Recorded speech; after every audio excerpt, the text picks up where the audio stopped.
Assalamualaikum warahmatullahi wabarakatuh. Innal hamdalillah nahmaduhu wa nasta'inuhu wa nastaghfiruh wa na'udzu billahi min shururi anfusina wa min sayyiati a'malina. Man yahdihillahu fala mudilla lahu wa man yudlil fala hadiya lahu. Asyhadu an la ilaha illallah wahdahu la syarika lahu wa asyhadu anna Muhammadan 'abduhu wa rasuluh. Qala Allah Ta'ala fi kitabihil karim, ya ayyuhalladzina amanu taqullaha haqqa tuqatih wa la tamutunna illa wa antum muslimun. Amma ba'd, fa inna asdaqal hadits kitabullah wa khairal hadi hadi Muhammadin sallallahu alaihi wasallam. Wa syarrul umur muhdatsatuha wa kullu muhdatsatin bid'atun wa kullu bid'atin dhalalah wa kullu dhalalatin finnar. Ikhwatul Islam, a'azzakumullah wa iyyakum. Kita sebagai seorang muslim wajib untuk senantiasa yaitu mengikuti Rasul sallallahu alaihi wasallam. Karena itu adalah merupakan tanda cinta dia kepada Allah Subhanahu wa taala. Dalam surat Al-Imran ayat 30 Allah berfirman, "Qul in kuntum tuhibbunallah fattabi'uni yuhibbukumullah wa yaghfir lakum dzunubakum." Katakan, jika kalian mencintai Allah, maka ikuti aku. Niscaya Allah akan mencintai kalian dan mengampuni dosa-dosa kalian. Di sini kata Ibnu Katsir, ayat ini disebut dengan ayatul imtihan, ayat ujian. Ujian buat siapa? Buat orang yang mengaku bahwa dirinya adalah mencintai Allah Subhanahu wa taala. Maka Allah mengatakan, "Qul in kuntum tuhibbunallah," katakan jika kalian mencintai Allah, fattabi'uni, ikuti aku. Aku di sini siapa? Rasulullah sallallahu alaihi wasallam. Maka akhi, siapa saja yang mengatakan saya cinta Allah, dia wajib mengikuti Rasulullah sallallahu alaihi wasallam.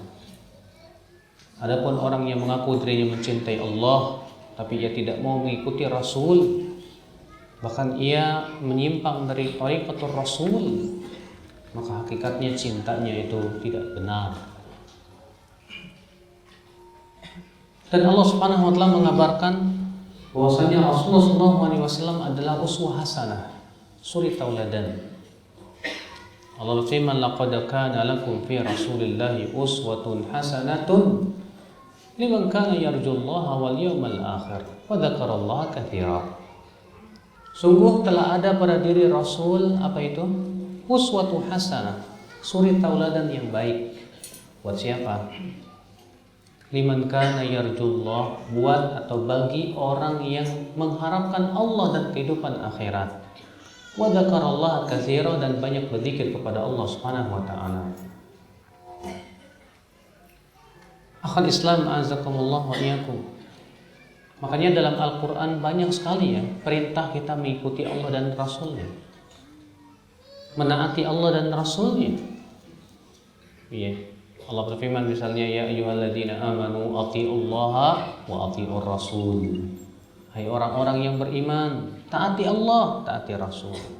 Berapa banyak dalam Al-Quran ayat-ayat yang memerintahkan kita untuk mengikuti Rasul salawatullahi alaihi wasallam. Maka kewajiban setiap muslim untuk lebih mengedepankan Allah dan Rasulnya, Al-Quran dan hadis, dari setiap ucapan siapapun juga. Allah berfirman dalam surat Al-Maidah ayat 1, ya ayyuhalladzina amanu la tuqaddimu baina yadayillahi wa rasulih.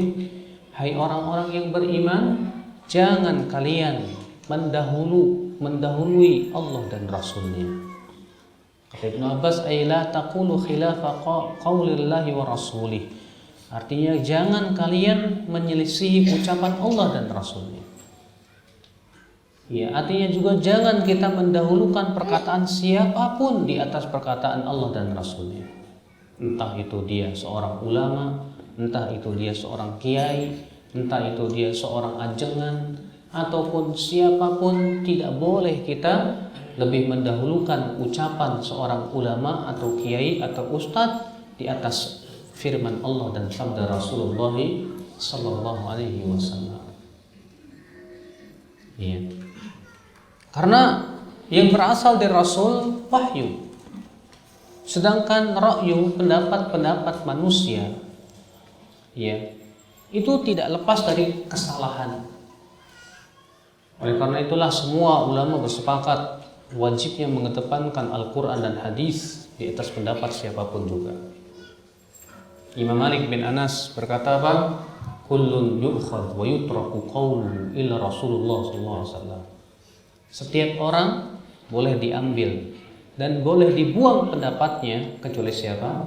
Rasulullah sallallahu alaihi wasallam. Maka pendapat Rasul wajib diambil. Abu Hanifah mengatakan apa? Idza shahhal hadits fa huwa madhhabi. Apabila hadis telah sahih, maka itulah pendapatku. Itulah madhabku, kata Imam Abu Hanifah. Maka Abu Hanifah mengatakan madhab beliau itu hadis yang sahih. Beliau juga mengatakan idza ja'ana 'ani rasul fa 'ala ra'si wal 'ain. Apabila datang kepada kita dari siapa? Dari Rasul, maka di atas mata dan kepala kita harus diterima. Imam Syafi'i masyhur di mana beliau mengatakan apa? Ajma'al muslimun ala annahu man istabanat lahu sunnatur rasul lam yakun an yada'aha liqauli ahadin. Kaum muslimin semua sepakat bahwa siapa yang sudah jelas kepadanya sunnah Rasulullah, hadis Rasulullah, tidak boleh ia meninggalkan hadis tersebut atau sunnah tersebut hanya karena mengikuti pendapat seseorang. Tidak boleh. Beliau mengatakan idza wajadtum fi kitabi ma yukhalifu qala ar-rasul fal qawlu ma qala ar-rasul fala tuqalliduni, kata beliau. Apabila kalian mendapatkan dalam bukuku ini pendapatku yang berseberangan dengan pendapat Rasulullah, yang kalian ambil adalah pendapat Rasulullah sallallahu alaihi wasallam. Kalian jangan taklid membeliau kepada. Ya. Bahkan dalam satu riwayat yang dikeluarkan Al-Baihaqi, ada seorang yang bernama Ibn Asad berkata kepada Imam Syafi'i tentang hadis, ya, bahwa Allah nanti akan dilihat oleh kaum mukminin di hari kiamat. Apa kata Imam Syafi'i? Ya Ibn al-Asad, iqdi ilai haytu aw mittu anna kull hadithin sahha fa inni aqulu bih wa illam yablughni. Wahai Ibn Asad, nisbatkan kepada saya, baik saya masih hidup ataupun saya sudah meninggal dunia, bahwa hadis apabila telah sahih itu adalah pendapatku walaupun hadis itu belum sampai kepadaku. Masya Allah, ya. Maka Imam Syafi'i rahimahullah memberikan di sini kaidah yang agung bahwa kita tidak boleh mendahulukan pendapat beliau di atas pendapat Rasulullah sallallahu alaihi wasallam. Ya. Ketika Imam Asy-Syafi'i rahimahullah membawakan hadis-hadis tentang diyatul aqilah, tiba-tiba ada seorang muridnya yang berkata, "Ataqulu bih? Apakah kamu berpendapat dengan hadis tersebut?" Maka Imam Syafi'i marah dan berkata, "Atarani alayya zunnar? Apakah kamu lihat saya ini pakai pakaian pendeta? Apakah kamu lihat saya ini keluar dari gereja sehingga apabila aku menyampaikan hadis Rasul saya tidak berpendapat dengannya?" Masya Allah. Naam ya akhi. Imam Ahmad demikian pula.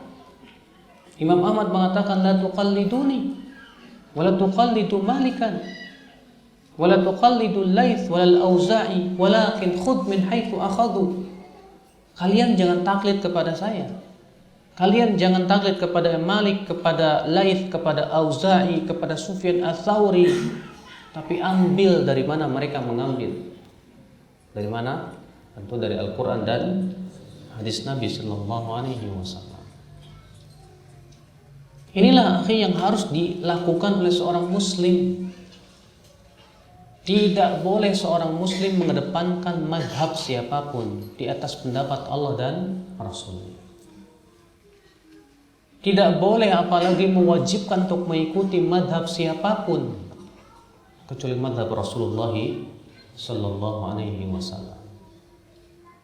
Iya, memang di dunia Islam ini ada 4 mazhab. Mazhab apa? Mazhab Maliki, Hanafi, Hambali, dan mazhab Syafi'i. Kenapa terjadi mazhab? Mazhab itu artinya hasil ijtihad dan pendapat. Di zaman Imam Malik, ya, karena pendapat beliau tersebar dan banyak pembela-pembela dan pengikutnya, jadilah terbentuk mazhab. Abu Hanifah pun juga banyak murid-muridnya dan banyak pembela-pembelanya, jadi mazhab. Ya. Kemudian Imam Syafi'i muncul, beliau gurunya murid daripada Imam Malik dan berguru juga kepada muridnya Imam Abu Hanifah yaitu Muhammad bin Al-Hasan. Dan ijtihad beliau pun juga tersebar dan murid beliau banyak sehingga banyak pembelanya, jadi mazhab. Imam Ahmad bin Hanbal muridnya Imam Syafi'i. Iya. Maka beliau pun juga berijtihad dan berpendapat dan pendapat beliau pun diikuti banyak dan banyak pembelanya, jadi mazhab. Iya. Kalaulah seseorang itu wajib mengikuti satu mazhab saja, kenapa Imam Syafi'i tidak ikut satu mazhab saja waktu beliau masih hidup? Kalau enggak mazhab Malik, maka mazhab Imam Abu Hanifah. Tapi beliau berijtihad sendiri yang menyelisihi dua pendapat daripada gurunya tersebut terkadang. Ini menunjukkan semua saksi yang agung kepada kita bahwa setiap kita wajib lebih mengedepankan Allah dan Rasulnya, ya akhwal Islam azakumullah wa iyyakum. Namun tentunya orang-orang yang tidak memiliki keilmuan, orang-orang awam, tentu tidak mungkin bisa memahami Al-Quran dan hadis secara langsung. Karena untuk memahami Al-Quran dan hadis membutuhkan ilmu-ilmu alat. Paham tidak? Apa itu ilmu alatnya? Bahasa Arab, apalagi usul fikih, apalagi kaidah fikih. Iya, belum lagi ilmu balaghahnya, ilmu ma'aninya. Nah, sekarang kalau orang awam itu disuruh, ayo silakan pahami langsung Al-Quran, pahami langsung hadis, saya yakin orang awam tidak akan mampu itu. Kalaupun dipaksakan pasti akan menimbulkan pendapat yang aneh dan nyeleneh.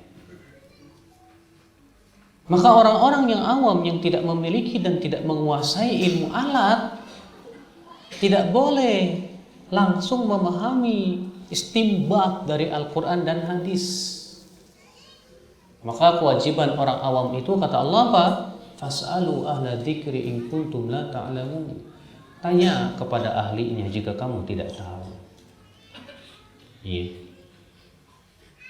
Maka ya akhi azakumullah, ketika kita mengikuti seorang alim, kita berusaha untuk mengetahui dalil-dalil dari si alim tersebut. Antum tanya Ustadz, saya mau tanya permasalahan ini. Ya, boleh disebutkan dalilnya Ustadz supaya saya tahu apa dasarnya. Maka Ustadz pun menyebutkan pendapat yang kuat adalah ini, dalilnya ini perkataan ulamanya. Nah, ini akal Islam yang seperti ini pun penting, sehingga kita tidak hanya sebatas mengikuti seseorang, tapi juga tahu apa dasarnya, apa alasannya. Ya. Nah, disinilah ya akal Islam akan tampak kepada kita apa perbedaan ittiba dengan taklid. Bahwa ittiba itu mengikuti seseorang alim dengan kita mengetahui sisi pendalilannya, apa dalilnya, hujahnya apa. Sedangkan taklid mengikuti seseorang dengan tanpa mengetahui dalilnya. Sebagaimana Hal itu dikatakan oleh Imam Ibn Abdul Bar, di mana beliau Al-Imam Ibn Abdul Bar ya menyebutkan tentang taklid. Beliau berkata, at-taqlidu ma'nahu fi syar'i ar-ruju'u ila qawlin la hujjata liqailihi alaihi. Taklid maknanya secara syariat artinya merujuk pendapat yang tidak ada dalilnya, artinya tidak diketahui dalilnya. Wa dzalika mamnu'un minhu fi syariati, dan seperti ini tercela, terlarang. Wal ittiba'u ma tsabata alai hujjah, sedangkan ittiba itu adalah yang tegas telah ada dalil hujahnya. Iya. Demikian pula itu yang disebutkan oleh Al-Imam Ibnu Qayyim rahimahullah dalam kitab I'lamul Muwaqqi'in. Beliau berkata, waqad farraqal Imam Ahmad baina at-taqlidi wal ittiba. Imam Ahmad membedakan antara ittiba dan taklid. Faqala Abu Daud sami'tu yaqul, Abu Daud rahimahullah berkata, aku mendengar Imam Ahmad berkata, al-ittiba'u an yattabi'ar rajul ma ja'a 'anil nabi sallallahu alaihi wasallam wa an ashabihi thumma huwa man thumma huwa min ba'du fit tabi'ini mukhayyar. Ittiba itu artinya seseorang mengikuti orang lain dalam memahami hadis Nabi Sallallahu Alaihi Wasallam, dan juga apa yang dari para sahabat Nabi Sallallahu Alaihi Wasallam. Nah, itulah yang ittiba namanya. Akhul Islam azakumullah wa iyyakum. Karena ya akhi, agama kita ini harus berdasarkan kepada dalil dan hujah. Bukan hanya sebatas ikut-ikutan, Pak.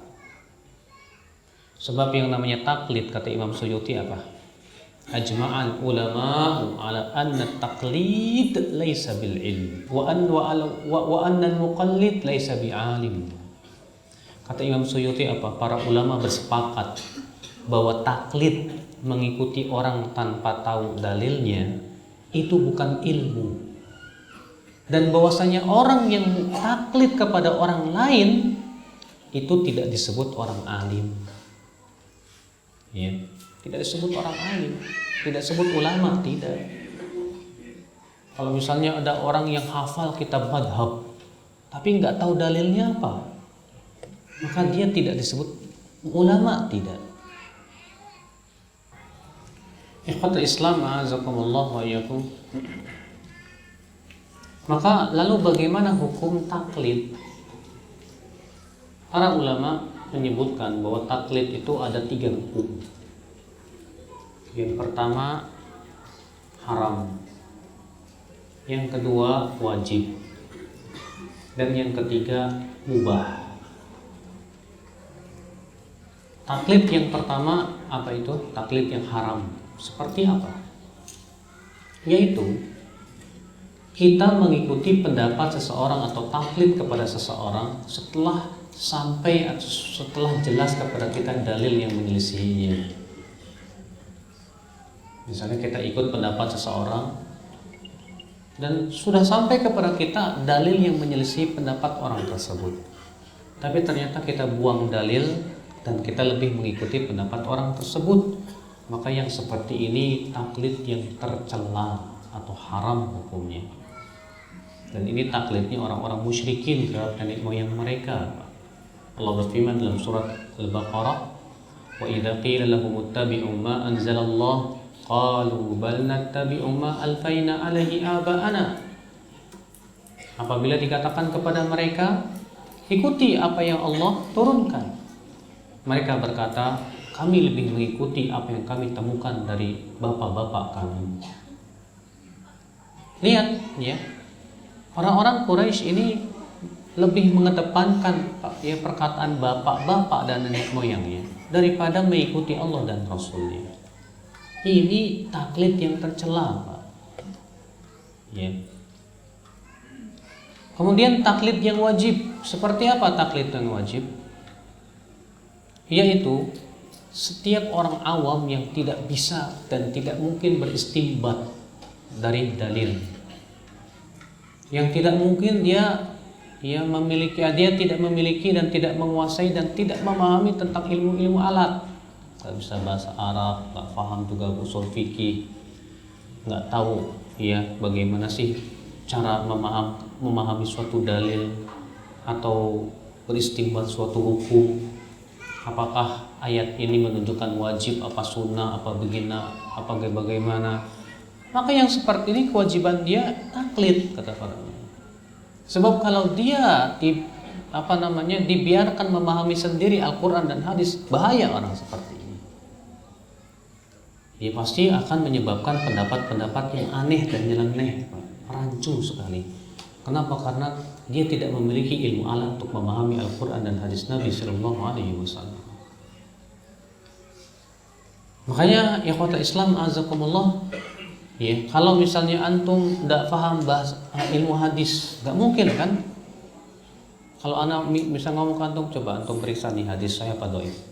Waduh, gimana cara periksanya Ustaz? Ilmu hadis saja saya belum pernah pelajari. Ya udah terserah gimana caranya. Nggak mungkin. Mau tidak mau antum harus taklid. Nih Ustaz, kata Syekh Albani hadisnya sahih. Ya. Kok kamu tahu Syekh Albani? Iya, di dalam bukunya. Nah, itu namanya taklid, Pak. Kita ngikutin seseorang dalam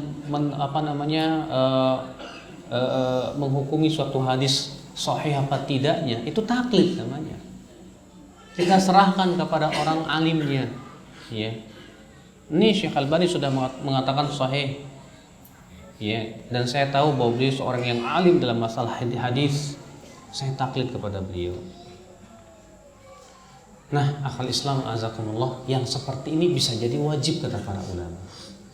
Tapi hendaknya yang dia taklidi itu memang betul-betul ulama, bukan orang yang bodoh dan jahil, ya akal Islam. Kemudian yang boleh, yang ketiga, taklid yang boleh, apa itu? Seorang yang bisa mampu berijtihad dan beristinbat, dan dia menguasai ilmu-ilmu alat untuk memahami Al-Quran dan hadis, tapi dalam suatu keadaan dia kepepet, dia ditanya dan dia harus diminta untuk menjawab pada waktu itu juga, dan dia tidak sempat untuk melihat Al-Quran hadis dan mencari dalil, tapi ia tahu ada ulama yang berpendapat tentang masalah tersebut. Maka karena keadaannya darurat, maka ulama ini mengatakan, saya ada pendapat fatwa dari ulama fulan mengatakan begini-begini. Maka itu diperbolehkan dalam keadaan darurat. Jadi akal Islam, inilah hukum taklid. Jadi taklid itu tidak melulu haram, tapi ada yang wajib, Bapak. Namun mereka yang taklid hendaklah berusaha semaksimal mungkin untuk mengetahui dalilnya, supaya ia betul-betul beramal di atas Islam ini dengan penuh keyakinan. Karena sudah kita sebutkan tadi bahwa taklid itu bukan ilmu.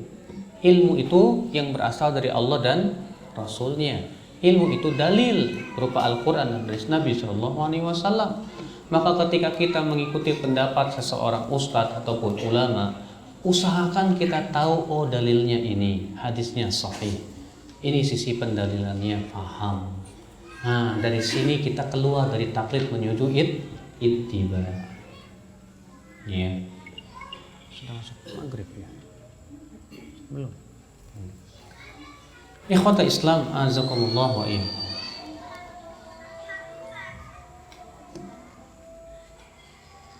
Maghrib jam berapa sih? Itu suara-suara azan apa bukan ya? Bukan ya? Kayak nyanyi ya? Apa gimana? Taib ya akhal Islam azakumullah wa iyyakum. Maka setelah kita jelaskan apa beda daripada ittiba dan apa? Taklid. Dari sini kita mengetahui ya akhal Islam azakumullah wa iyyakum. Ya. Kesalahan banyak sekali para murabbi atau muallim atau kiai yang hanya sebatas mengajarkan muridnya pendapat tanpa menyebutkan dalilnya. Sering kali akhi azakumullah wa iyyakum, Di masyarakat kita ini hanya sebatas dibawakan pendapat ulama. Qala fulan, dah. Nih berkata Imam Nawawi, kata Imam Nawawi begini-begini, dah. Tanpa disebutkan apa? Dan sebetulnya nggak masalah buat orang awam seperti itu. Akan tetapi alangkah lebih baiknya kalau dia itu mengajarkan kepada muridnya apa dalilnya supaya dia beramal di atas hujah dan burhan. Ya. Ada perlu mengajarkan murid untuk selalu taklid, mengikuti pendapatnya walaupun tidak mengetahui dalilnya. Bahkan saya punya teman, ya, ketika datang kepada salah satu pesantren tradisional di Jawa sana, kemudian dia bertanya kepada kiainya itu, Pak Kiai, dalilnya mana? Apa kata kiai itu? Kamu percuma saya sampaikan dalil, kamu gak bakalan paham. Percuma saya sampaikan dalil kepada kamu, kamu gak bakalan paham. Loh, seharusnya Pak Kiai lah memahamkan murid loh. Kewajiban Kiai itu memahamkan bagaimana dalilnya, bagaimana sisi pendalilannya. Begitu seharusnya, bukan mengajarkan orang, udah kamu ikut aja lah.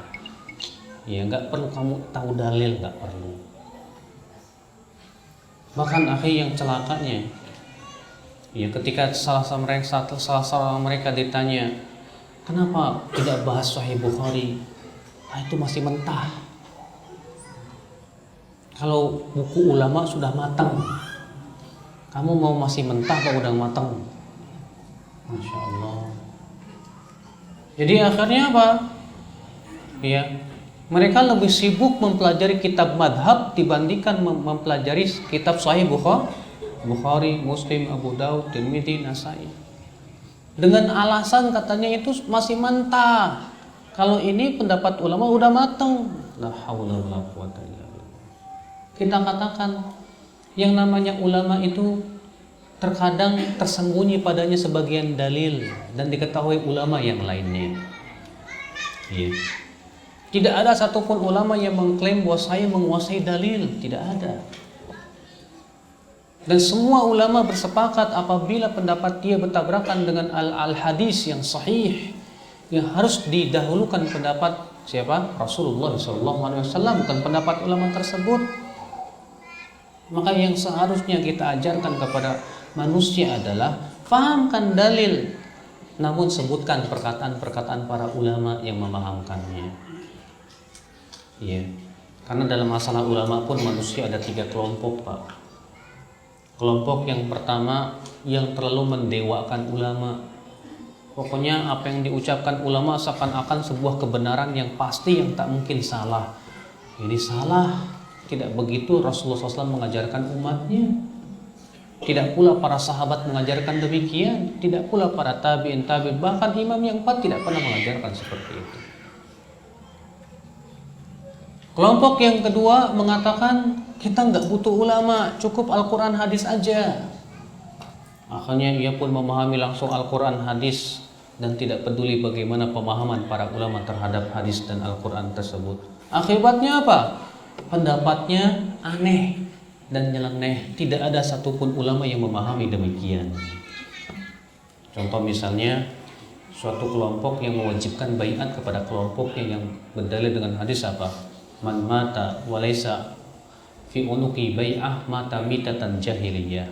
Siapa yang mati atau meninggal dalam keadaan ia tidak berbaiat, maka matinya bangkai jahiliyah. Dia pahami dengan pemahaman yang salah dari 2 sisi. Sisi yang pertama, dia pahami hadis tersebut untuk imam kelompoknya. Yang kedua, dia pahami bahwa mati bangkai jahiliyah itu adalah mati kafir. Padahal tidak ada satupun ulama yang berpendapat seperti itu. Ya. Para ulama ketika membahas tentang hadis tersebut, seperti Imam Ahmad bin Hanbal dalam riwayat Al-Muhanna, ditanya tentang hadis man mata walaysa alaihi imam mata mitatan jahiliyah. Siapa yang meninggal dalam keadaan tidak punya imam yang ia baiat, maka ia mati bangkai jahiliyah. Apa kata Imam Ahmad? Atadrimal imam, kamu tahu tidak siapa itu imam yang dimaksud dalam hadis tersebut? Huwa an yaqula kullu muslim hada imam, yaitu yang setiap muslim mengakui ini imam. Bukan hanya satu kelompok, Pak. Ya. Kemudian ya, tidak ada satupun ulama yang mengatakan mati bangkai jahiliyah itu artinya mati kafir. Karena seluruh ulama yang mensyarah hadis itu mengatakan mati bangkai jahiliyah artinya wafat di atas salah satu perangai jahiliyah, artinya wafat di atas dosa besar. Dan seluruh ulama Ahlussunnah bersepakat bahwa pelaku dosa besar tidak kafir. Nah, inilah hasil daripada rujuk kepada Al-Quran dan hadis, tapi tidak melihat bagaimana penafsiran para ulama. Ini pun juga hancur, pasti akan nyeleneh, Pak. Rusak. Yang benar bagaimana? Yang benar adalah menjadikan para ulama sebagai wasilah untuk memahami Al-Quran dan hadis. Kita lihat dalilnya dari Al-Quran, bagaimana pemahaman para ulama terhadap Al-Quran ini. Apakah ayat ini ayat yang mansukh atau tidak, muhkam mutasyabihatnya, bagaimana penafsiran para ulama. Bagaimana hadis ini, apakah hadis ini termasuk hadis yang ya bisa diamalkan atau tidak, ataukah ada hadis lain yang menyelisihinya, atau bagaimana cara mengkompromikannya bila bertabrakan dua dalil. Kan kita butuh pendapat ulama, tapi pendapat ulama bukan tujuan, tapi sebatas apa? Wasilah yang akan menyampaikan kita kepada pemahaman dalil. Makanya ulama itu bagaikan bintang yang membimbing kita kepada suatu kota, bagaikan kompas dia. Ya, kalau udah sampai ke kota yang kita maksud, tentu ya kita tidak butuh lagi kompas. Maka dari itulah ya akhwal Islam azakumullah wa iyyakum, di sini pendapat yang benar adalah yang ketiga, yaitu bahwasanya kita memahami Al-Quran dan hadis sesuai dengan yang dipahami oleh para ulama dari kalangan sahabat, tabi'in, tabi'ut tabi'in, dan para ulama setelahnya yang mengikuti manhaj mereka. Nah, inilah ya akhi azakumullah sikap yang benar di dalam beragama, di dalam memahami hadis Nabi Sallallahu Alaihi Wasallam. Karena sudah maghrib, kita lanjutkan insyaallah setelah sholat maghrib. Alhamdulillah, wassalatu wassalamu ala rasulillah Nabi Muhammadin wa alihi wa sahbihi wa man walah. Asyhadu an la ilaha illallah wahdahu la syarika lah wa asyhadu anna Muhammadan abduhu wa rasuluh. Wa ba'd. Ikhwatul iman, a'azakumullah wa iyyakum. Jadi sekali lagi kewajiban seorang muslim untuk lebih mendahulukan Allah dan Rasulnya di atas pendapat siapapun juga. Maka kewajiban kita adalah untuk memahami agama ini dengan dalil-dalilnya. Makanya dalam kitab Al-Ushul Thalatha ketika menyebutkan tentang 3 kewajiban atas setiap muslim, 4 kewajiban atas setiap muslim. Lalu kita Al-Ushul Thalatha berkata ilam rahimakallah, ya annahu yajibu alaina ta'allumu arba'i masail wal amalu bihim. Ketahuilah bahwa Allah merahmati kalian, wajib atas setiap kita untuk mempelajari 4 perkara dan mengamalkannya. Yang pertama al-ilm. Yang pertama adalah berilmu. Apa itu? Wa huwa ma'rifatullah wa ma'rifatu nabiyhi wa ma'rifatu dinil Islam bil adillah. Ya, itu mengenal Allah, mengenal Nabi Muhammad, dan mengenal Islam dengan dalil-dalilnya. Ya. Maka inilah agama kita. Kita berusaha untuk memahami Al-Quran dan hadis sesuai dengan apa yang dipahami oleh para ulama dari kalangan sahabat, tabi'in, tabi'ut tabi'in. Ya, demikian pula para ulama yang mengikuti manhaj mereka. Oleh karena itulah Rasulullah SAW ketika mengabarkan akan terjadinya perpecahan, ya, Rasulullah SAW bersabda, fa innahu man ya'ish minkum fasayara ikhtilafan katsira fa alaikum bisunnati wa sunnatil khulafa'ir rasyidin al-mahdiyyin. 'addu 'alaiha bin nawajid. Sesungguhnya orang yang hidup di antara kalian nanti akan melihat perpecahan yang banyak. Maka di saat itu hendaklah, kata Rasulullah, kalian hendaklah berpegang kepada sunnahku. Tapi apakah Rasulullah mencukupkan dengan sunnahku saja? Rasulullah SAW menambahkan apa itu? Dan sunnah khulafa'ur rasyidin. Siapa itu khulafa'ur rasyidin? Abu Bakar, Umar, Utsman. Kenapa mereka? Karena mereka ulama sahabat. Mereka orang-orang yang sangat dalam keilmuannya tentang Al-Quran dan hadis. Maka Rasulullah mengatakan, hendaklah kalian di saat terjadi perpecahan itu berpegang kepada sunnahku.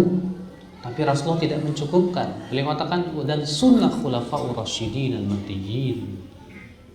Ini menunjukkan bahwa kita sangat membutuhkan pemahaman para ulama dalam memahami Al-Quran dan hadis Nabi Sallallahu Alaihi Wasallam. Ya. Namun ingat, para ulama, ya, itu kita jadikan sebagai wasilah, bukan tujuan.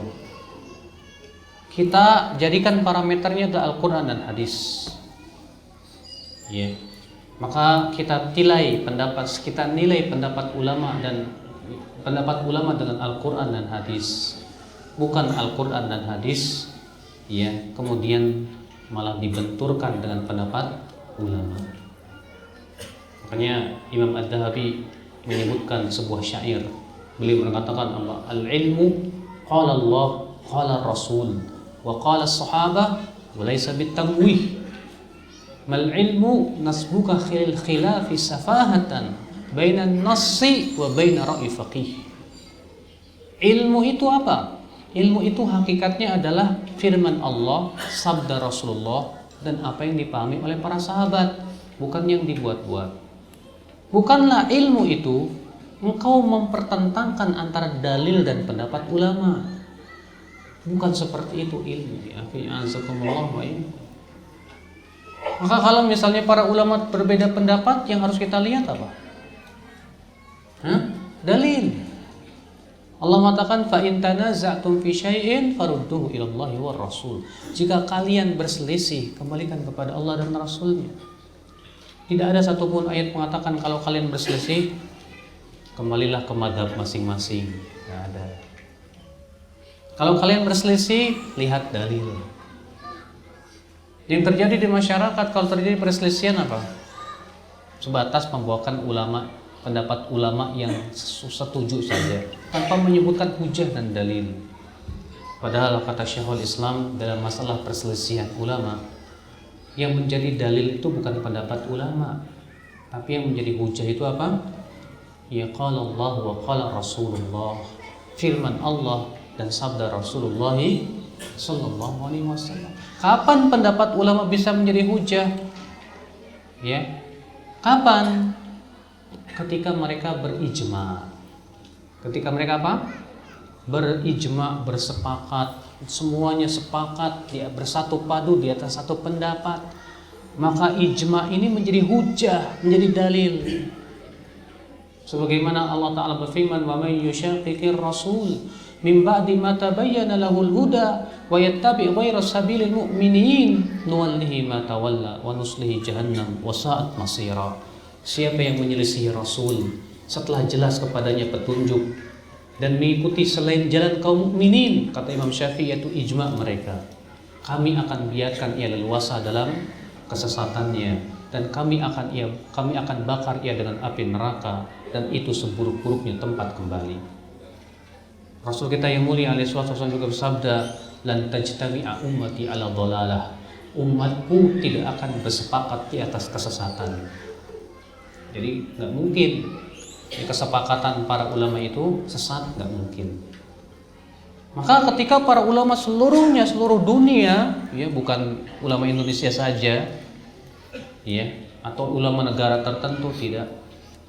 Maka apabila seluruh ulama dunia bersepakat di atas satu pendapat, maka itu ijma, dan itu hujah, dalil. Tapi kalau ulama itu berbeda pendapat, maka pendapat ulama bukan dalil untuk pendapat ulama yang lainnya. tapi dalil adalah Al-Quran dan hadis Nabi Sallallahu Alaihi Wasallam. Semoga yang saya sampaikan bermanfaat dan semakin memahamkan kepada kita tentang pentingnya ittiba, pentingnya kita mengikuti Al-Quran dan hadis yang sahih, ya, dan sesuai dengan apa yang dipahami oleh para ulama Islam. Wabillahi taufiq. Apakah mengikuti pendapat jumhur ulama masih disebut taklid? Ini kayaknya belum paham nih masalah taklid itu apa. Kan sudah saya sebutin, taklid itu adalah mengikuti orang lain tanpa mengetahui dalil. Sekarang kalau antum ikut jumhur ulama nggak tahu dalilnya, itu namanya apa? Taklid bukan? Ya taklid. Itu namanya apa? Taklid. Iya. Jadi apa bedanya taklid sama ittiba? Jadi antum ngedengerin nggak sih tadi? Apa bedanya taklid sama ittiba? Ittiba itu ngikutin seseorang dengan mengetahui dalil, sedangkan taklid itu mengikuti orang lain tanpa dalil. Nah sekarang kalau antum ikut jumhur ulama, tahu nggak dalilnya? Nggak tahu Ustaz, pokoknya itu jumhur. Nah itulah taklid. Apa bedanya mudahana dan mutasahil? Mudahana itu mengorbankan agama untuk kepentingan dunia, sedangkan mutasahil itu terlalu longgar dan bermudah-mudahan. Longgar nggak boleh dalam agama, ya. Bersikap terlalu longgar dalam agama nggak boleh, itu sebut sikap tafrid. Makanya Islam itu antara ifrat dan tafrid, antara terlalu berlebihan dan antara terlalu bermudah-mudahan. Tapi Islam itu tengah-tengah antara itu dan ini. Maka kalau mudaroh seperti yang saya sebutkan kemarin, ya, boleh terkadang kita tersenyum kepada ahli bid'ah untuk apa? Kemaslahatan agama dan dunia, atau menghindari mudarat dia. Itu bukan mutasahil, akhi. Karena itu kaidah yang ditunjukkan oleh dalil. Tapi tetap, ya, kaidah itu ada apa? Batasan-batasannya. Makanya sudah itu kembali kepada pembahasan kemarin, masalah keras dan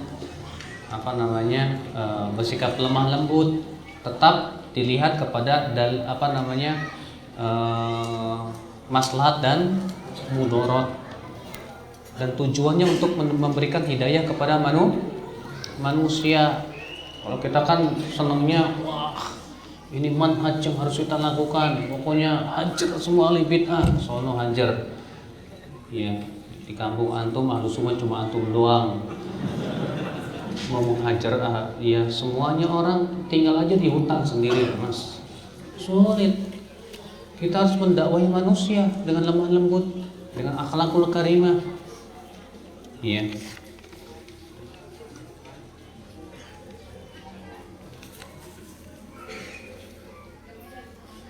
Ilmu tasawuf, ilmu kalam termasuk taklid gak ya Ustaz?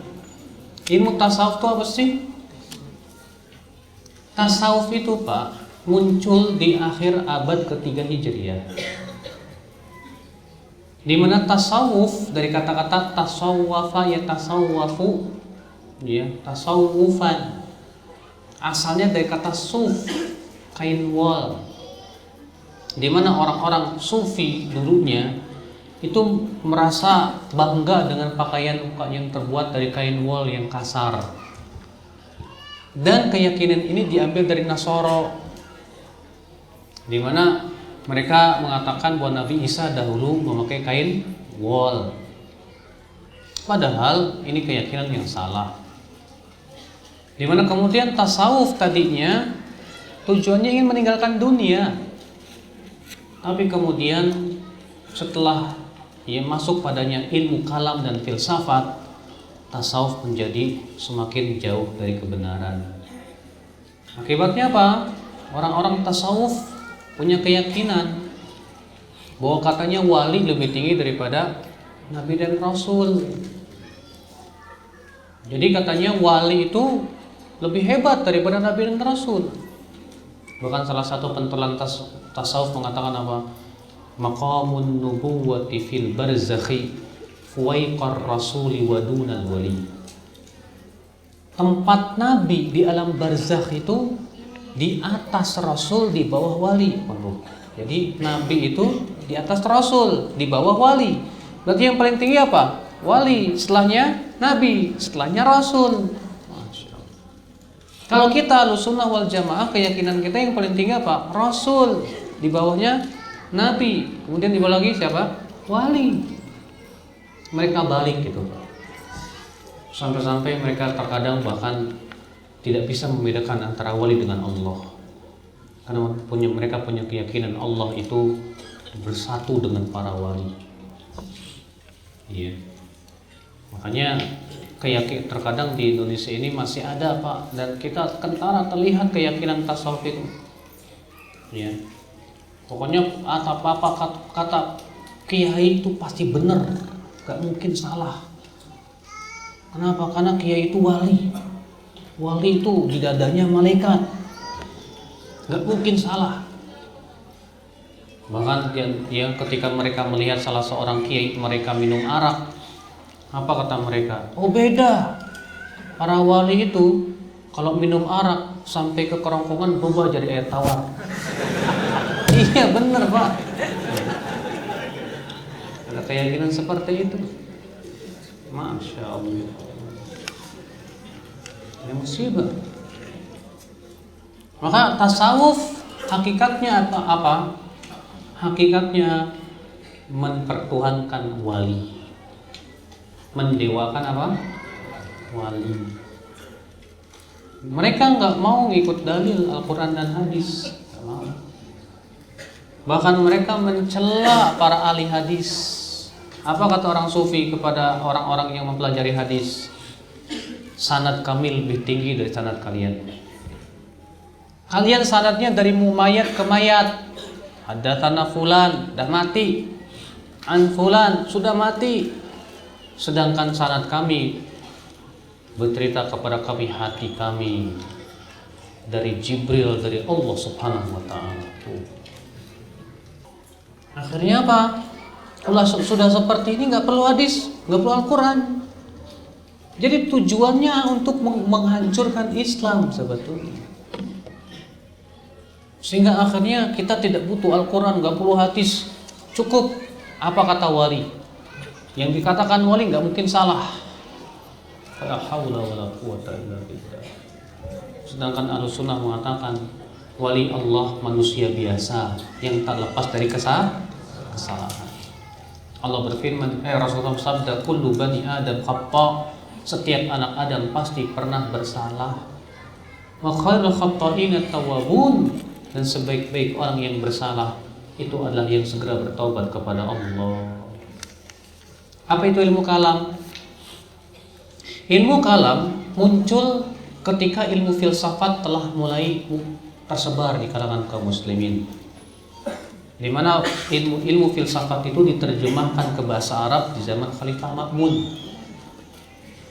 Maka kemudian bangkitlah sebagian ulama kaum muslimin untuk membantah ilmu filsafat, tapi dengan akal juga, sehingga muncullah ilmu kalam. Iya. Jadi ilmu kalam itu sebetulnya sebagai tandingan ilmu filsafat. Tapi kesalahannya yang fatal adalah ilmu kalam pun hanya berdasarkan akal dan pendapat.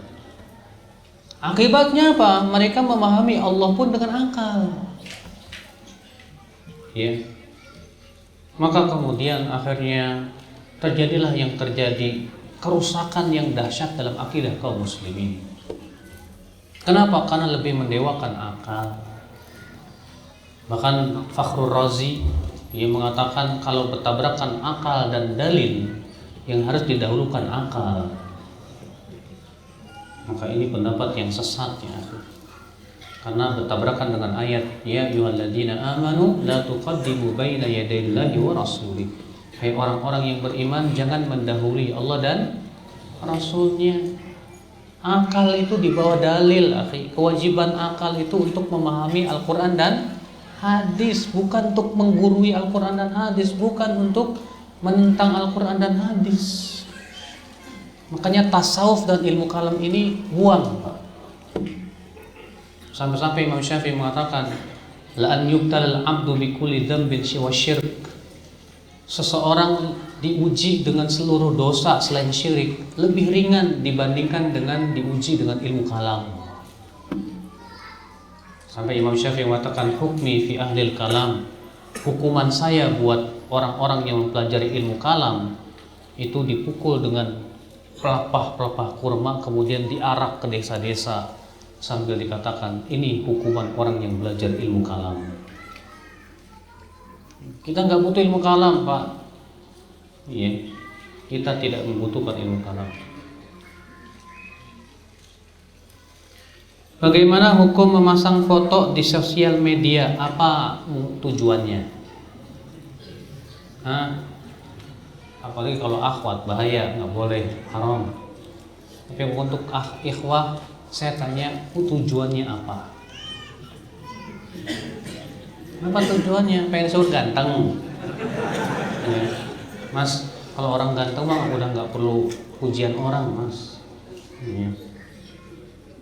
Apa sih maksudnya antum pasang di media sosial tuh fotonya gitu loh? Anda merasa kalau orang yang memasang fotonya di media sosial itu pasti ada nilai pengen dipuji, ada nilai pengen dilihat, iya kan? Iyalah. Nggak perlu, nggak perlu. Nggak perlu kita memasang foto kita di media sosial. Assalamualaikum WRWB. Waalaikumsalam WRWB.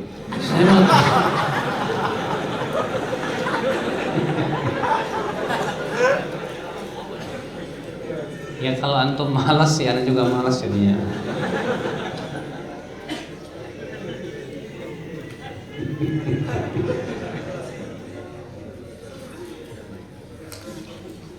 Apakah di sini sahih bacakan Al-Quran untuk orang yang meninggal? Bukan begitu kali. Iqra'u Yasin ala mautakum. Bacakan Yasin atas orang yang meninggal di antara kalian. Hadis ini memang sebagian ulama mengatakan hasan. Namun yang rajih hadis ini lemah. Kenapa? Karena di dalam sanadnya ada dua perawi yang majhul. Abu Uthman bukan An-Nahdi dan ayahnya. Ya. Bagaimana cara seorang anak menasihati ibunya agar mengenal sunnah Nabi? Menasihatinya dengan cara berbakti. Perlihatkan dong baktinya dia kepada orang tuanya. Ya, semakin mengenal sunnah, semakin bakti sama orang tua, sama ibu, Masya Allah. Ibu pun juga akan berpikir, ini anak saya habis ngaji kok tambah Masya Allah luar biasa. Kamu ngaji di mana, nak? Ini enggak, ya. Pas habis ngaji sunnah, lagi semangat, ibunya nggak kenal sunnah malah dipelototin. Bu, itu bid'ah, tahu? Waduh, jangan begitu. Ya. Mendakwahi orang tua lebih lembut, lebih bagus. Justru perlihatkan bakti kita kepada orang tua. Ya, semakin santun sama orang tua, semakin tawadu kepada orang tua, karena itu yang diperintahkan oleh Al-Quran dan hadis Nabi SAW, dan itu yang diperintahkan oleh Rasulullah SAW. Semakin kita sangat dekat dengan orang tua kita. Jangan pakai tangan kiri, Pak. Ingat, makan, minum jangan pakai tangan kiri, ya. Jangan pakai tangan kiri.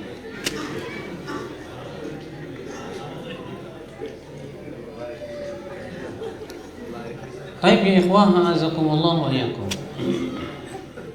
Nah, kalau antum sudah bakti kepada ibunya bagus, saya yakin, Pak, apa yang kamu ucapkan ke ibumu akan diterima ibumu, insya Allah. Asal dengan sopan santun, dengan baik, lemah lembut.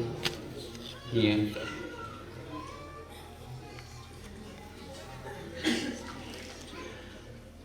Saya mau tanya Ustadz, apakah puasa Asyura bisa dilaksanakan tanggal 9, 10, 11 Muharram? Demikian memang yang difatwakan oleh para ulama seperti Ibnu Hajar Asqalani dan para ulama seperti Syekh Shalih Fauzan, bahwa puasa Asyura itu ada 3 martabat. Martabat pertama tanggal 10 saja. Martabat kedua tanggal 9 dan 10 atau 10 dan 11. Martabat yang ketiga 9, 10, 11. Dan mereka mengatakan ini yang paling utama. Itu yang difatwakan oleh para ulama. Iya. Dan Nabi SAW bersabda, kalau aku masih ada kesempatan hidup di tahun yang akan datang, la asumannatasi, aku akan berpuasa tanggal 9 insyaallah. Apa tujuannya? Tujuannya untuk menyelisih ahlul kitab. Ya. Maka kalau kita puasa tanggal 9 dan 10 saja sesuai sunnah. Sudah sesuai apa? Sunnah. Kalau tanggal 9-nya nggak sempat, ya 10 11 nih. Ya. Dan saya dengar katanya untuk tanggal 10 ini nanti jatuh di hari Jumat ya. Berarti yang hari Kamisnya harus puasa. Kenapa? Supaya kita tidak jatuh kepada menyendirikan puasa di hari Jumat. Berarti Kamisnya harus puasa. Iya.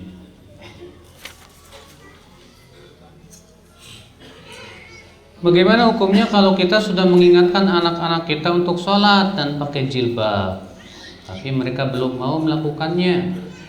Apakah dosanya terus mengalir ke kita, Ustadz? Ya enggak lah Pak. Allah mengatakan wa'al alla taziru waziratu wizra ukhra. Seseorang tidak akan menanggung dosa orang lain. Yang penting kita sudah ingatkan, nak sholat, nak pakai jilbab. Ya. Jangan bosan untuk terus mengingatkan dan mengingatkan. Karena itu kesalahan kita di masa lalu. Kita tidak mendidik mereka masalahnya. Dan itu tanggung jawabnya berat di mata Allah. Maka karena itu kesalahan kita, dan kita karena kelalaian kita, ya sudah, sekarang kita jangan lupa untuk terus ingatkan. Ya, agar mereka sholat dan pakai jilbab.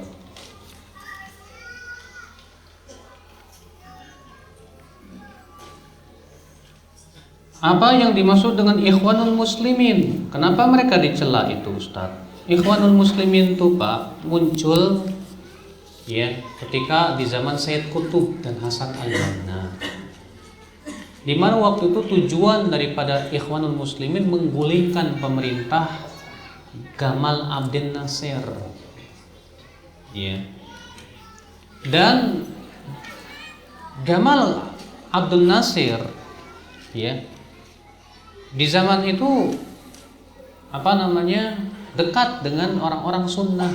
Makanya beliau mengangkat Syekh Ahmad Syakir sebagai qadhi Mesir. Nah, tujuan Ikhwanul Muslimin itu adalah menggulingkan pemerintahan. Makanya kemudian tokoh-tokoh dan pentolan Ikhwanul Muslimin ditanggapi oleh Gamal Abdel Nasser, masuk padanya Hasan al-Banna, Sayyid Qutb, yang kemudian Sayyid Qutb pun digantung. Tapi Sayyid Qutb sebelum digantung, sebelum meninggal dunianya, menulis sebuah buku, dan buku ini tidak tersebar di kalangan Ikhwanul Muslimin. Namanya Limadha A'damuni. Kenapa mereka ingin membunuhku? Di situ ya kata Syekh Abdullah Al-Matrafi dijelaskan bahwa selama ini perjuangan beliau sia-sia dan tidak sesuai dengan Al-Quran dan hadis, dan beliau menyesali ya perjuangan beliau. Sebagian ulama mengatakan beliau rujuk karena beliau disurati oleh Syekh Ahmad Syakir.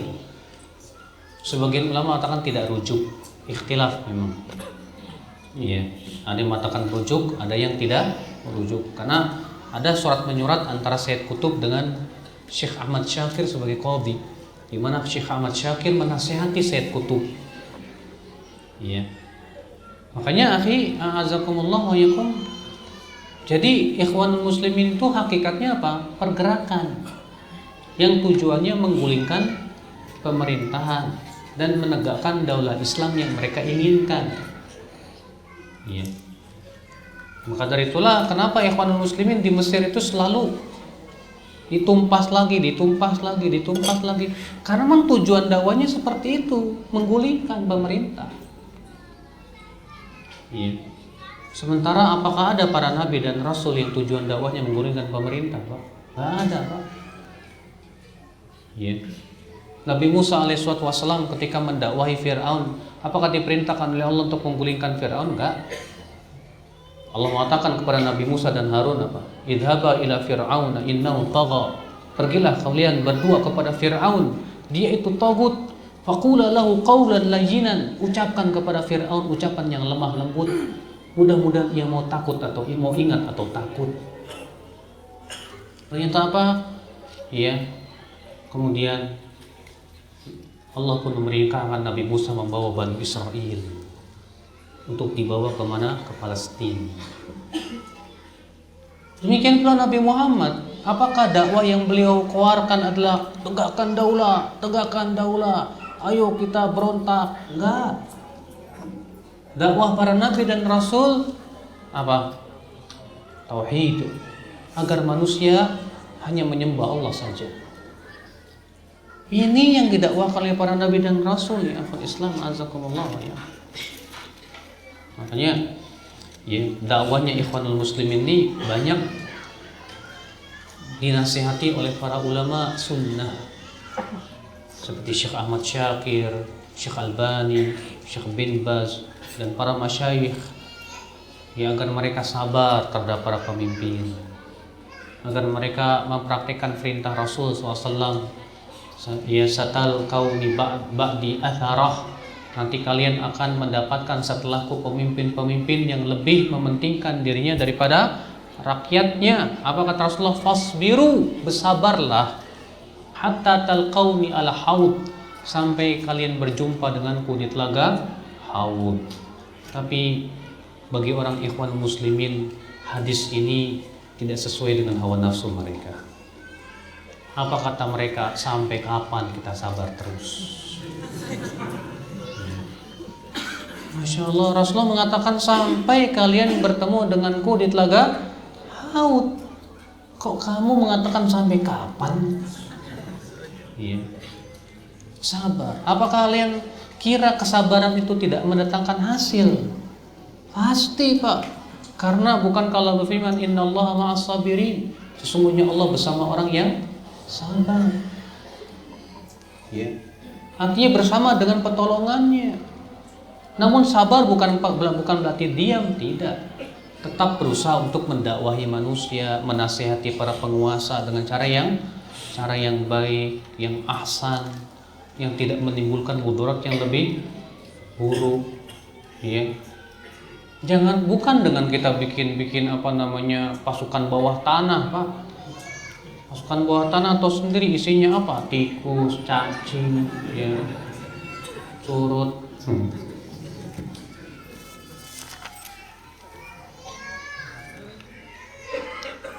Tentang organisasi yang bergerak di bidang dakwah, apa diperbolehkan dalam Islam atau tidak, Ustaz? Saya juga mau dilibatkan dalam organisasi tersebut. Memang ustadz-ustadz di Indonesia ini berselisih paham tentang hukum membuat organisasi. Iya. Walaupun sebetulnya ini masalah-masalah yang sifatnya duniawiyah, sedangkan masalah dunia pada asalnya boleh-boleh saja. Namun secara kenyataan terkadang kita melihat organisasi itu seringkali malah menjerumuskan kepada fanatik. Iya. Contoh saja di Indonesia ada organisasi NU, ada organisasi Muhammadiyah. Nah, ini lama-lama menjadi seakan-akan madhab gitu. Siapa yang nggak mau NU bukan Ahlussunnah. Ini mengatakan kamu harus ikut Muhammadiyah. Jadi akhirnya apa? Seperti madhab. Sebetulnya, ya, masalah seperti masalah dunia pada asalnya boleh. Tapi kalau memang itu dikhawatirkan malah menjerumuskan kepada fanatisme, ya akibatnya semakin parah perpecahan kaum muslimin, udah lebih baik nggak usah lah. Ya, kita terus berdakwah. Walaupun memang penting untuk merapihkan dakwah pun penting, Pak.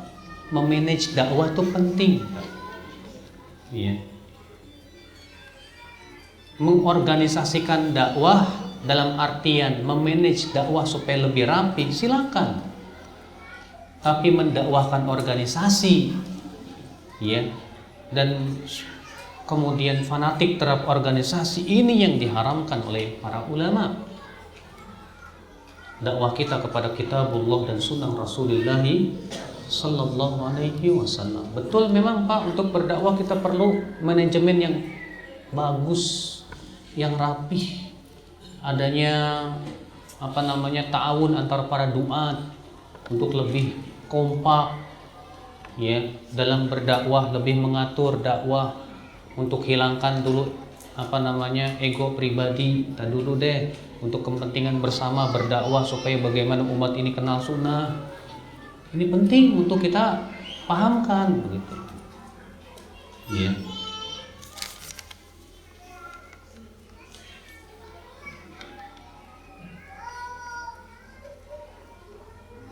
Ana pengen banget Ustadz belajar memahami manhaj salaf ini. Namun ana terkendala dengan keadaan ana, tempat ana hampir gak ada orang yang kenal sunnah Ustadz. Masya Allah. Datang ke majelis ilmu juga sangat terbatas dan jaraknya dengan jarak, dan ana hanya seorang diri. Masya Allah. Kalau antum seorang diri, antum di atas sunnah, terasing di masyarakat, antum masuk dalam hadis Nabi, Innal Islama bada'a ghariban wa sayaudu ghariban kama bada'a fatuba lil ghuraba. Islam dimulai dalam keadaan terasing dan nanti akan kembali menjadi asing. Maka berbahagialah pohon tuba di surga bagi orang yang terasing karena menghidupkan sunnah Nabi sallallahu alaihi wasallam. Kata para ulama, la tastauhish biqillatis salikin. Jangan merasa kesepian dengan sedikitnya orang yang memegang sunnah, jangan. Ya. Karena bagi antum ini keutamaan, akhi. Antum yang memulai kebaikan di tempat antum.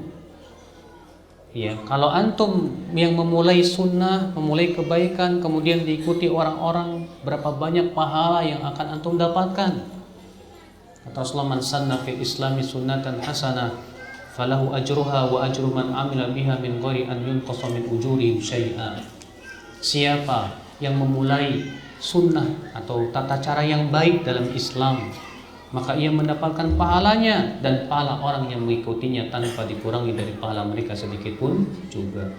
Tapi antum jangan eksklusif. Dalam artian karena antum merasa di atas sunnah, akhirnya antum sama masyarakat jadi apa? Jadi nggak akrab, nggak mau senyum, malah cemberut bisanya. Jangan. Tetap tersenyum ke masyarakat, tetap bermasyarakat dalam perkara yang baik, ya. Tetap kita berta'awun dalam bir wa taqwa, ya, dalam kebaikan dan kebajikan. Bermasyarakat biasa. Jangan hanya karena kemudian antum ngikutin sunnah, kemudian antum malah eksklusif. Jangan. Habis Ustadz, saya dijauhi sama mereka, dituduh saya ya golongan sesat. Sabar. Sabar, memang berpegang kepada sunnah itu terkadang ada saja rintangan-rintangan. Itu insya Allah besar pahalanya buat antum. Tapi tetaplah antum berakhlakul karimah kepada mereka. Tetap antum berbuat baik kepada mereka, ya. Supaya apa? Supaya mereka faham bahwa inilah sunnah, bahwa sunnah itu indah, ya.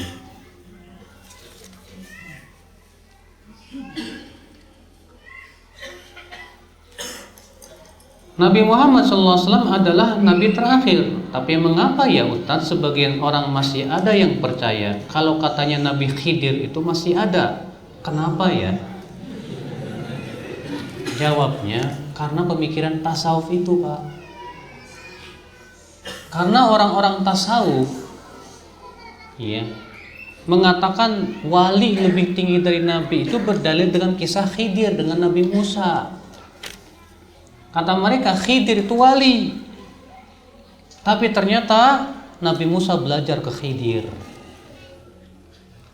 Sehingga akhirnya apa? Dan Khidir tidak mengikuti syariat Nabi Musa.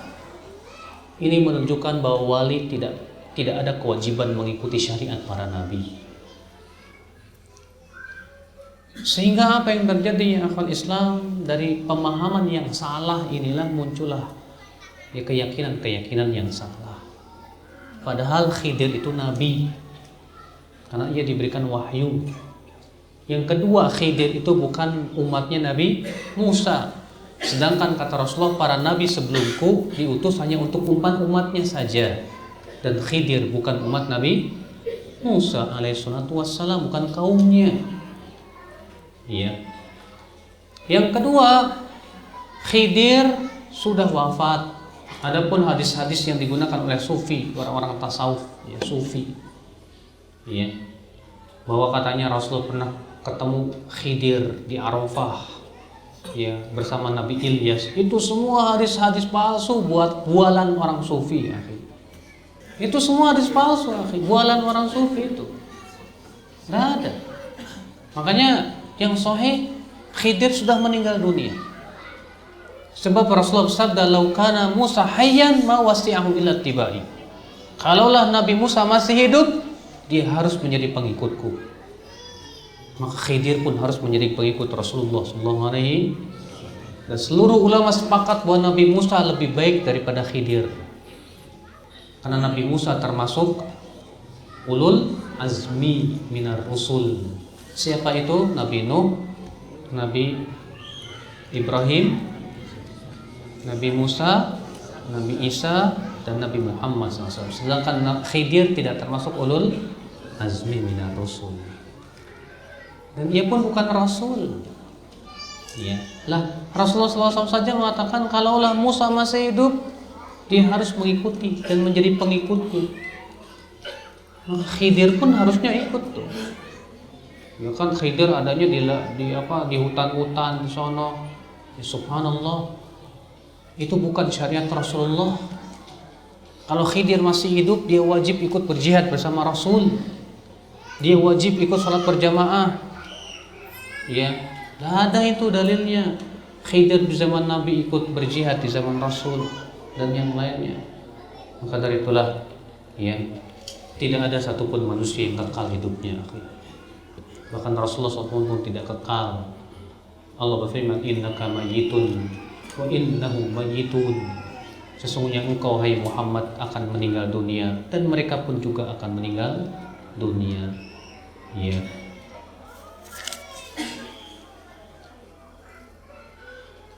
Bagaimana hukumnya taklid kepada pemimpin yang tidak menggunakan hukum Allah?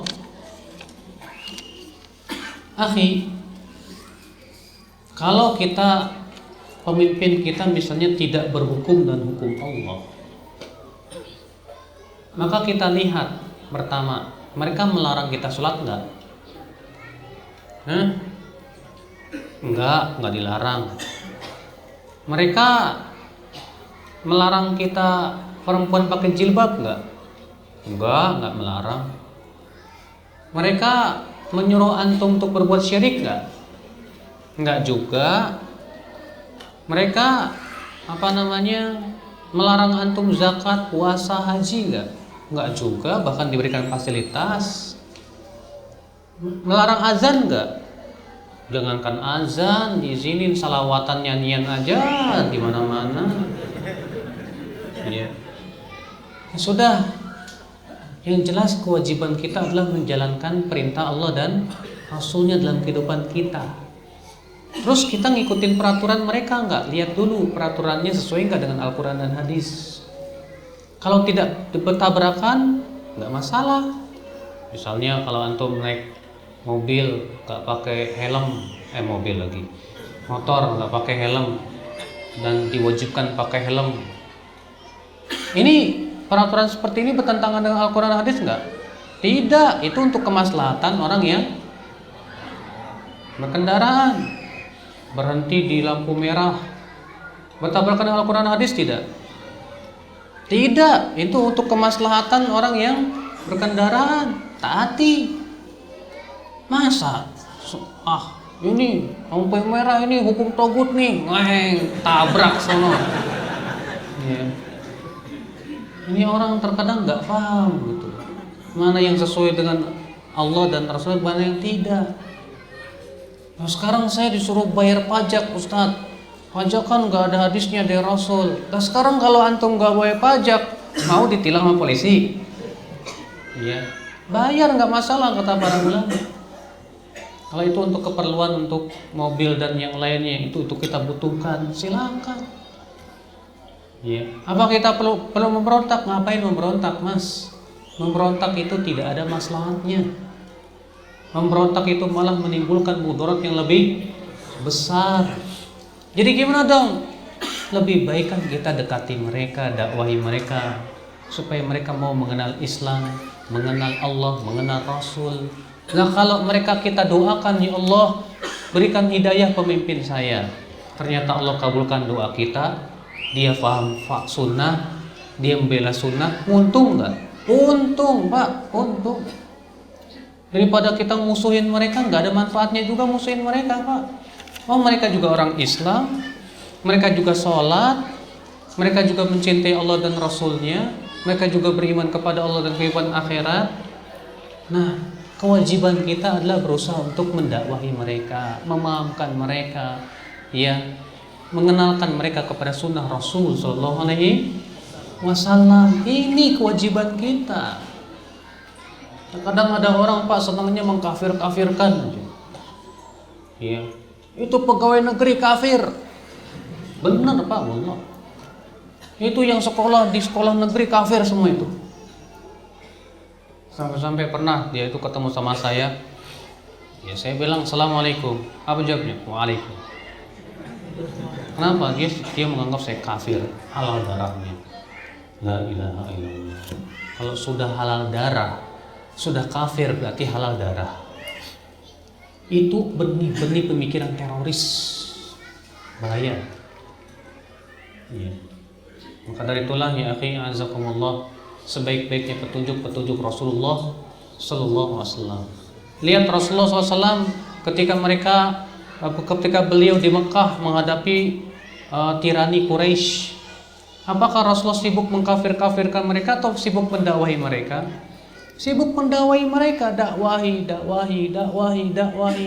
supaya mereka faham, supaya mereka kenal sunnah, supaya mereka mengenal tentang pentingnya kembali kepada ya Allah dan Rasulnya, supaya mereka wafat di atas la ilaha illallah. Itu dakwah tauhid yang kita dahulukan. Makanya sudah saya sebutkan tadi, para nabi dan rasul nggak ada dakwah pertama itu kepada politik dulu, nggak ada, Pak. Dakwah nabi dan rasul nggak ada yang pertama kali mereka dakwakan ekonomi dulu, nggak ada, Pak. Ya. Dahulu para nabi dan rasul yang pertama kali mereka dakwakan, apakah tegakkan hukum Allah dulu? Enggak juga. Yang mereka serukan pertama kali apa? Wahai kaumku, sembahlah Allah saja. Tidak ada ilah yang berhak disembah kecuali Allah. Bahkan di zaman Nabi ada tidak pemimpin yang tidak berhukum dengan hukum Allah? Ada. Siapa? Najasyi. Najasyi itu masuk Islam dan tidak berhukum dengan hukum Allah. Tapi apakah ketika ia wafat dikafirkan oleh Rasul? Enggak. Bahkan ketika Najasyi meninggal dunia, apa kata Rasulullah? Sesungguhnya teman kalian yang soleh sudah meninggal dunia. Ayo kita sholatkan. Sholat gaib. Tidak dikafirkan oleh Rasul Sallallahu Alaihi Wasallam. Ya. Bahkan para Ibnu Abbas ketika menafsirkan firman Allah, wa man lam yahkum bima anzalallah fa ulaika humul kafirun. Siapa yang tidak berhukum dan hukum Allah maka dia kafir. Apa kata Ibnu Abbas ketika menafsirkan ayat ini? Laisal kufru kama yafhamun. Kufur dalam ayat ini tidak seperti yang dipahami oleh orang-orang Khawarij, kata Ibnu Abbas. Wa innamal kufru alladzi la yanqulu 'anil millah. Tapi yang dimaksud adalah kufur yang tidak mengeluarkan pelakunya dari millatul Islam, kufur di bawah kekufuran. Makanya kata para ulama diberikan perincian. Orang yang tidak berhukum dan hukum Allah itu dilihat. Kalau dia mengatakan halal berhukum dan hukum selain Allah. Allah menghalalkannya kok mengizinkan. Maka yang seperti ini bisa jadi ya membatalkan keislaman dia. Tapi kalau dia mengatakan ya, saya yakin hukum Allah itu segala-galanya, sedangkan hukum manusia ya tidak berhak, dan bahwasanya yang saya lakukan ini sebetulnya nggak benar, tapi gimana lagi? Nah, sepertinya tidak dikafirkan dengan ijma para ulama. Dengan ijma para ulama. Maka dari itu ya akhi azakumullah, kita sebagai ahlus sunnah wal jamaah bukanlah orang yang mudah ya memvonis kafir, bukan. Ahlus sunnah wal jamaah itu orang yang paling hati-hati dalam masalah mengkafirkan. Paling hati-hati dalam masalah apa? Kafir mengkafirkan akal Islam. Makanya sudah saya sebutkan kemarin Pak, bahwa kita ini harusnya lebih semangat dalam memberikan hidayah kepada manusia daripada memvonis manusia.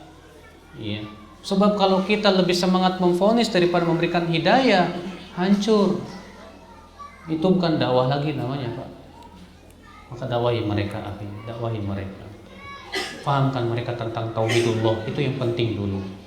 Kalau mereka sudah faham tauhid, alhamdulillah. Ajarkan mereka tentang sholat, tentang zakat, tentang puasa, tentang akhlakul karimah, tentang sunnah-sunnah Nabi SAW.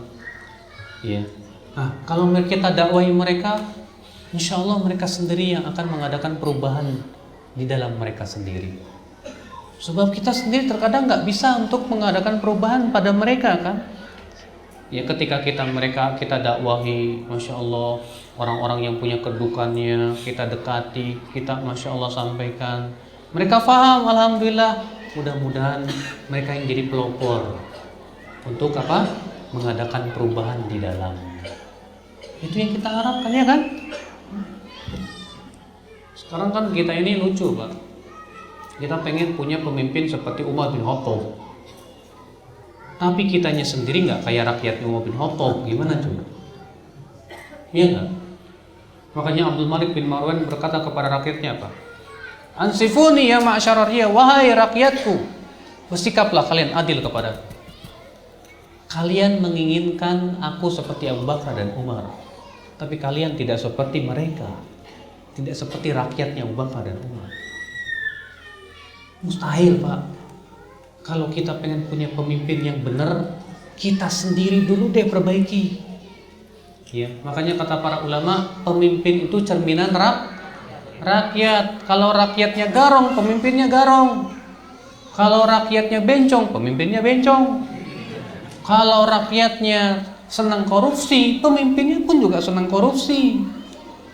Sekarang kita pengen punya pemimpin yang nggak suka korupsi, tapi sampai tingkat RT pun korupsi, gimana coba? Sulit rasanya ya akal Islam. Makanya Allah mengatakan innallaha la yughayyiru ma biqaumin.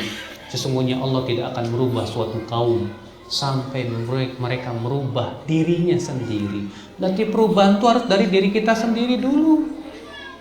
Dari keluarga-keluarga kita, dari individu-individu kita. Insya Allah ya. Billahi taufik, semoga yang saya sampaikan bermanfaat. Dan mohon maaf bila ada kata-kata yang tak berkenan di hati. Subhanallah wa bihamdik, asyhadu an la ilaha illa anta, astaghfiruka wa atubu ilaik. Assalamualaikum warahmatullahi wabarakatuh.